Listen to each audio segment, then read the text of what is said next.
We're breaking down the 6 biggest don'ts of what you should not be doing when it comes to your fine hair and replacing them with the 6 biggest do's. You feel me? I know you do. And truth be told, these are all great tips for any hair type, but especially for those fine hair gals, because I see you, I feel you, and I know you, as my hair is fine itself, and it's just sort of a different ball game when it comes to our hair. And if you're like me, you probably feel a little forgotten, misunderstood, and ignored in the hair care world. Let's go. Hi, I'm Summer. For those who are new, it is all things hair here, and I've been doing hair for 16 years as a stylist in salon, and I bring you tutorials, hair tips, and product knowledge here on my channel. The first don't of fine hair is don't overwash your hair.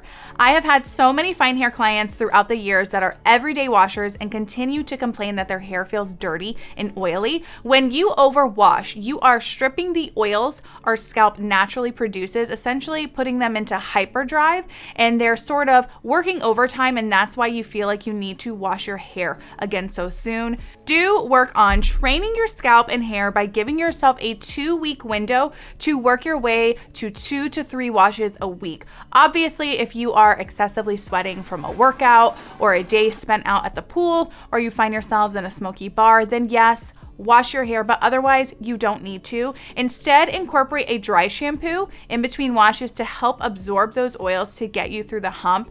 If you're new to dry shampoo or you don't like the product feel they can sometimes give, I recommend trying Olaplex dry shampoo. It's very light as far as product feel goes, and it absorbs really well at the same time. It has a nice smell, and the white cast I find to be very minimal compared to other dry shampoos. Don't number 2. Don't solely use a volume shampoo. So this don't, I'm recently guilty of doing again. I love a good volume shampoo because I want all the volume in the world all the time. But when I started growing my hair out last year, I dropped volume shampoo and I focused on a more moisture-based strengthening shampoo, L'Oreal's Pro Longer.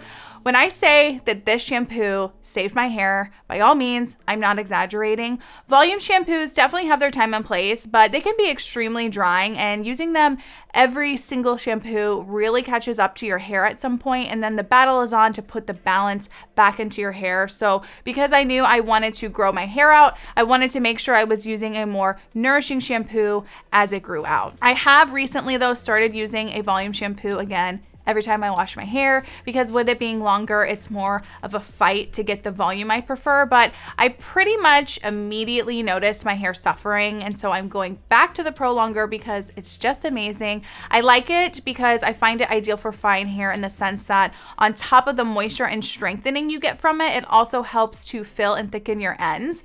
You should notice less split ends with the shampoo, and as far as fine hair standards go, I don't find it all that heavy. So this is my start of the week shampoo, and then if I know I have something I really want my hair full for, I will use a volume shampoo, and I have too many to suggest that I love, so I will link my favorite options in the description and pinned comment below. Don't number 3 ties in with the shampoo, and it's don't use too heavy of a conditioner.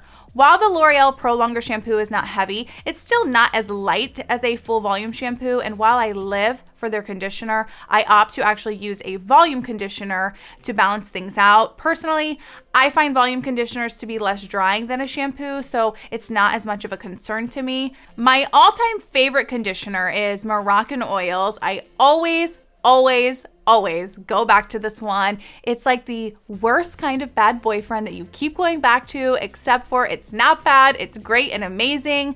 I do though, we're getting a bonus due here, is I make sure to use a dedicated moisture mask twice a month, such as Olaplex 8 or Fable and Main's Holy Roots. These two are both amazing, and while you'll notice them weighing your hair down a little bit, they're not going to make you feel like that you have to wash your hair again immediately. You'll just feel like your hair is super soft and hydrated. Still though, try to avoid putting these masks directly at your scalp and focus applying them just on your mids and ends. Moving right along, but before we get to don't number 4, I want to hear what your can't live without product is for your fine hair. Is it shampoo, root lift, or hairspray, or is it like me, all of the above maybe even more. I'd love to hear from you guys, and if you're enjoying this video, give it a thumbs up, share. You guys engaging means the world to me, and I'm so happy to have you here on this channel. Don't number 4 is don't let your hair air dry. If you're like, what the heck are you talking about, Summer? Heat is bad for your hair. Just stay with me here. Heat is bad for your hair when you are overdoing it. This means ironing your hair on the highest heat setting, using a curling iron multiple times a day, not using a heat protectant, which may or may not be a future do.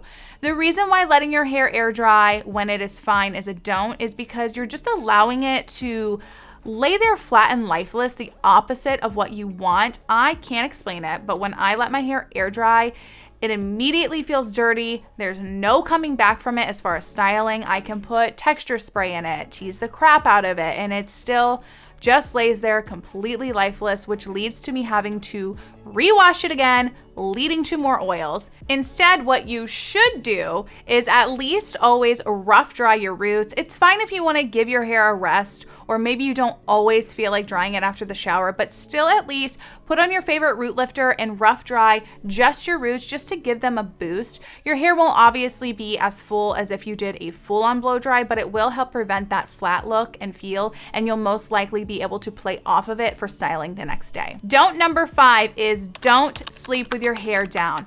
All night long, tossing and turning is not doing our hair any favors. It's only going to lead to friction and flattening out your hair that you work so hard to get looking nice and full. Instead, do sleep with your hair up in a pony on the top of your head, preferably with a silk scrunchie. This allows for the hair to be held in an upward movement, keeping maximum volume while you sleep, and will better help you to hold your curls or waves and volume in general. A silk pillowcase is more ideal as well, and I will leave the silk scrunchie and silk pillowcase I use in the description below. Last but not least, don't number 6 is don't ever put heat on your hair without a heat protectant. This isn't obvious for all hair types, but fine hair is much more susceptible to heat damage. It does not take much for our hair to start seeing the effects from heat damage. You can either opt to use a leave-in conditioner like Ouai's leave-in conditioner. I love this one specifically for fine hair. I don't find it to be heavy, and it does a great job at conditioning, or a blow dry gel or cream like Redken's Big Blowout or IGK's Bouncy Blow Dry Cream. These both are going to help give you some volume as well as that heat protection for your blow dry. And then I always use a heat protectant for when I am curling or flat ironing my hair. I like to spray one on section to section, and with your fine hair, you don't need to use high heat whatsoever. Play around with your iron by using it on the lowest setting to see how well it smooths your hair or forms your curl before going to the next temp. I used to always use my T3 curling iron on the 3rd setting, and I recently found that when using it on the 2nd setting, that it does just as good of a job with less heat, and I actually find my curls to look a little more bouncy than if I bump the heat up to the 3rd setting. So take your time, figure out what works best for you, but the less heat, the better. I hope you all enjoyed these 6 do's and don'ts of fine hair. Be sure to check out my other video on 6 key volume products for your dream hair, and I will see you guys on the next video. Thanks for watching.